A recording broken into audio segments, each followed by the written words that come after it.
So in this part of the presentation we are going to look at the second part of 2011.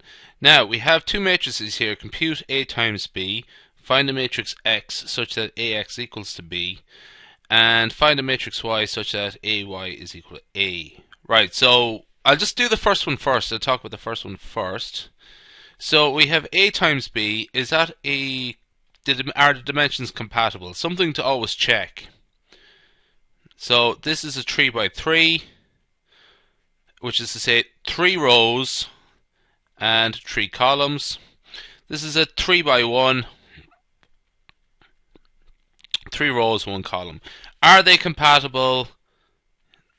Yes, they are, because the number of columns in the first matrix is equal to the number of rows in the second matrix. So that's straightforward enough. What is the output going to look like? More to the point, it is the number of rows in the first matrix times the number of columns in the second matrix. So it's actually going to be a 3 by 1 matrix. Okay, so 3 rows and 1 column. So that's important, because we can sort of set up our answer now. So 3 rows and 1 column. So first row,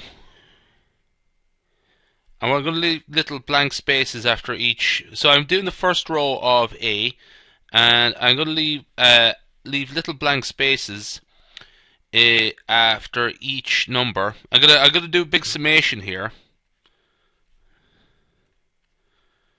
Okay, 2 times something plus 3 times something plus 1 times something, and then the last row, 2 times something plus 1 times something plus 3 times something. And this is matrix multiplication. What are the somethings?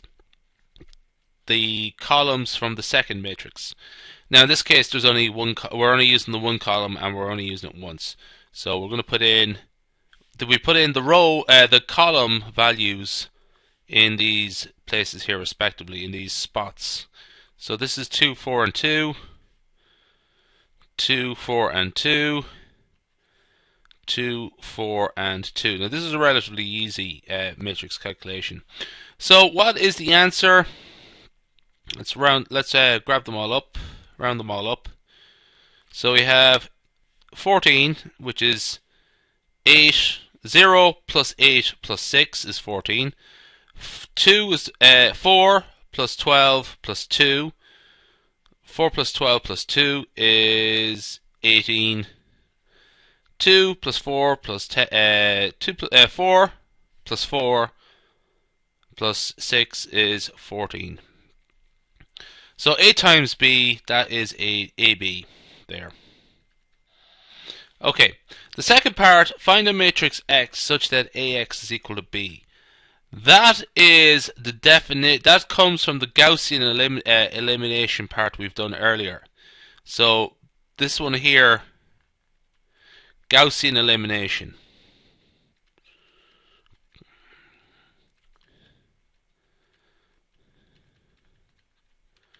The answer was, if I believe it was correctly, it was 1/2, 1, and 0. If you're not sure where that comes from, you have to watch the other video as well to check that. So A times X is equal to B. I'm not going to check it here, it would just take too long. The last part is this part here. This is the identity matrix.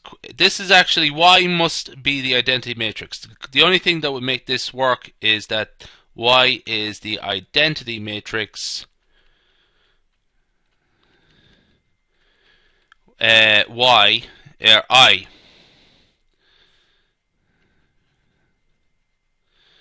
Now, but just find a matrix. So just to be clear about something, it has to be a 3 by 3 matrix, because A is a 3 by 3 matrix.